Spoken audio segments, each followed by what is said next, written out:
Hello everyone, welcome back to our channel. आज की video में हम बीएसटी का सैम्पल पेपर सॉल्व करते हैं। Okay, so first question that we have is from your chapter management. A good manager works through a combination of practice, creativity, imagination, initiative and innovation. तो यार इसमें वो बोलता है कौन सा एस्पेक्ट है, ठीक है। तो यार ये कौन सा एस्पेक्ट है? ये साइंस लग रही है आपको? साइंस होती तो उसमें रूल्स होते हैं ना, तो साइंस तो नहीं है। Intangible prize, no. प्रोफेशन वो भी नहीं बता रहे इसमें, क्योंकि क्रिएटिविटी अगर है तो प्रोफेशन नहीं हो सकता। प्रोफेशन थोड़ा सा रिजिड होता है, तो क्या हुआ? आर्ट। क्योंकि क्रिएटिविटी है, इनोवेशन है, आपके पास एक स्पेस है कि आप अपना काम कर सकते हो। Let's go to the next question. All managers dream to succeed and strive to achieve their goals. But to turn these dreams into reality, managers need to work hard in thinking about the future, making business predictions. तो सब लोग सोचते हैं, है ना, but उसको करने के लिए आपको अच्छी सी क्या करनी पड़ती है? प्लानिंग करनी पड़ती है। फ्यूचर, जहाँ फ्यूचर की बात आएगी तो आप कौन सा वर्ड उठाओगे? Planning. Third question, dash is anything that can be offered in a market to satisfy a need. ठीक है यार, अब हम क्या करते हैं, मार्केट में एक प्रोडक्ट लॉन्च करते हैं कि आपकी नीड सेटिस्फाई हो जाए। जैसे फॉर एग्जांपल मेरे को शाम को भूख लगती है, तो मुझे कुछ ऐसा इंस्टेंट प्रोडक्ट चाहिए।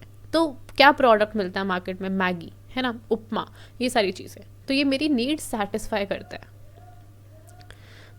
Next question, which level of management is responsible for integrating diverse element, coordinating activities of different department. ऐसा कौन सा मैनेजमेंट है जो सारी चीज़ों को कोऑर्डिनेट करता है? ठीक है, तो यार सुपरवाइजर का काम होता है देखना, मिडल का होता है उसको थोड़ा सा ऊपर लेके जाना, टॉप का होता है कि सारी चीज़ें एक साथ कोऑर्डिनेट करना। तो A part is the right answer. According to which principle of management there should be one and only one boss for every employee at a time. ऐसा कौन सा प्रिंसिपल है जो आपको बोलता है कि सिर्फ एक ही बॉस होना चाहिए? That is unity of command. Unity मतलब वन, तो कमांड आपको सिर्फ एक सिंगल डायरेक्शन से आनी चाहिए। बाटा इज अ डैश। बाटा क्या है? बाटा जो है वो बेसिकली क्या है? ब्रांड नेम, एक ब्रांड का नाम है। Okay, the activities involve in managing an enterprise are common to all organisations whether economic, social और political. Which characteristic of management is highlighted in above line. तो वो बोलते हैं मैनेजमेंट हर जगह है। हर जगह का मतलब होता है परवेसिव। परवेसिव का मतलब होता है जो चीज़ आपको हर जगह मिल रही है, हर जगह प्रेवलेंट है। तो management is all pervasive. Dash involves oral presentation of message in the form of conversation with one or more prospective customers for the purpose of making sales. ऐसी कौन सी चीज़ है इनमें से जिसमें आप सेल करते हो, ठीक है, और आप एक एक कस्टमर से कॉन्वर्सेशन करते हो? तो दैट इज़ पर्सनल सेलिंग। जब आपके घर के बाहर आता है ना कोई सेल्समैन, तो वो। Which type of organization structure would you suggest for a company which deals in production of iodized salt only? तो एक कंपनी है जो सिर्फ आयोडाइज सॉल्ट में काम करती है। तो क्या करें यार, एक ही प्रोडक्ट है ना, एक ही प्रोडक्ट है तो डिविजनल नहीं हो सकता। क्या होगा? फंक्शनल। कि आप क्या करो, अपनी पूरा जो आपका बिजनेस है उसको on the basis of function divide कर लो। फंक्शन जैसे सेल्स, प्रोडक्शन, मैन्युफैक्चरिंग, ये सब। Next question, question number 10. If goals are well defined, employees are aware of what the organization has to do, what they must do to achieve these goals.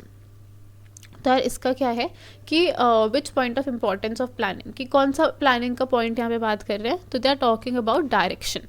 कि यार जो manager है उसका काम क्या है? डायरेक्शन देना। प्लानिंग है, उसका काम क्या है? डायरेक्शन देना। 11th question, assignment of duties is a step in the process of one of the functions of management. Identify the function of management. क्या एक फंक्शन होता है जिसमें आप असाइन करते हो सबको ड्यूटीज़, ठीक है। प्लानिंग नहीं होता है वो क्या होता है? ऑर्गेनाइजिंग। प्लानिंग में हम प्लान बनाते हैं, उस प्लान को हम ब्रेक करते हैं और फिर असाइन करते हैं। तो क्या है right answer? Organising. 12th question, planning involves decision making, the statement suggest that. जो प्लानिंग है उसमें थोड़ा डिसीजन मेकिंग होता है। तो ये जो है ये क्या बता रही है हमें?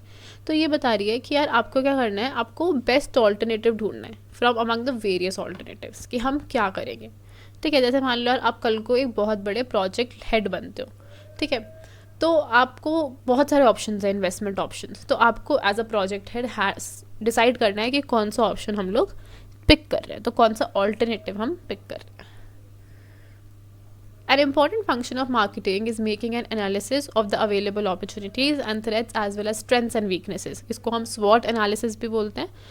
और उससे आप आगे डिसाइड करते हो what opportunities can best be pursued by it, identify this function.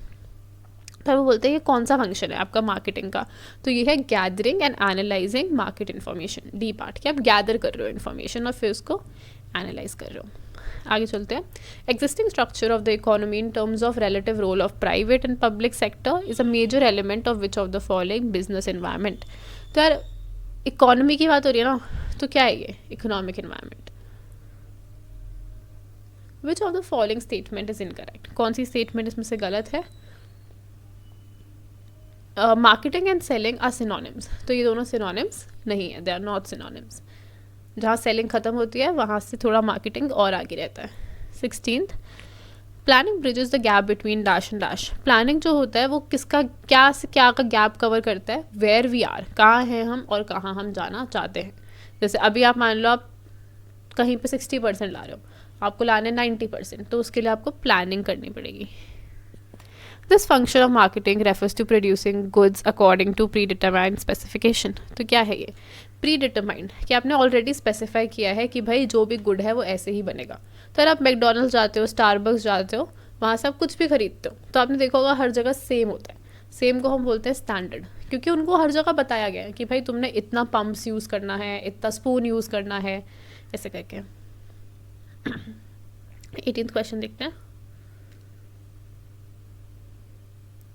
Increased life expectancy of people and increased awareness for health care have increased the demand for many health products and services like soft drinks, fat-free cooking oil, and health resorts. New health products and services have in turn changed people's lifestyle.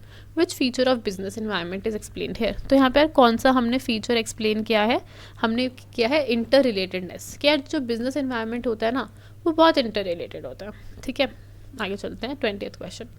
According to which principle of management given by Fayol, the interest of the company will supersede the interest of any one individual in the situation? So इसका answer है कि यार आपको क्या करना है, आपको अपने बारे में नहीं सोचना, आपको किसके बारे में सोचना है, पूरी ऑर्गेनाइजेशन के बारे में। तो इसको हम क्या बोलते हैं, subordination of individual interest to general interest, कि भाई जनरल इंटरेस्ट बड़ा है और वो जो इंडिविजुअल इंटरेस्ट है वो उसका बच्चा है। Span of management refers to, तो स्पैन ऑफ मैनेजमेंट का मतलब क्या होता है, number of subordinates that can be effectively manage by a supervisor. For example यार एक हेड है, उसको मैं वो 10 इंसान हैंडल कर सकता है, उसको मैं 20 दे दूँ तो वो नहीं कर पाएगा ना काम, तो मुझे उसका स्पैन ऑफ मैनेजमेंट पता होना चाहिए। Okay, next question. Dash philosophy aims at profit through volume of production. इनमें से कौन सी ऐसी फिलोसफी है जो किस पे एम करती है, वॉल्यूम। वॉल्यूम मतलब कि हम बहुत सारा चीज़ बेचेंगे। जैसे फॉर एग्जांपल आपको पता है रेडमी एक ब्रांड है, ठीक है, मोबाइल्स की, तो वो क्या करते हैं, वो कोशिश करते हैं कि हम ज़्यादा से ज़्यादा लोगों को अपना सामान बेचें और तब वो प्रॉफिट कमाते हैं। प्राइस इतना नहीं है उनका, पर प्रोडक्शन वॉल्यूम बहुत ज़्यादा है।